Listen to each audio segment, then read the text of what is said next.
We all know that flood is one of the most dangerous natural disasters, which happens when excessive water is collected in any area. It usually happens due to the heavy rainfall, and central Vietnam is highly prone to flood.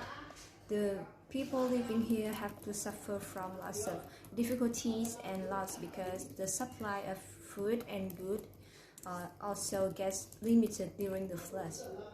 And recently in 2020, the Central Vietnam floods have caused mass destruction, which is made by 3 floods, 4 storms, and a series of landslides that claimed 159 lives and left 71 missing. And not only the government but also many people from various cities in my country did many ways to support Central Vietnam. Some afforestation projects have been carried out to prevent the future damage of flood.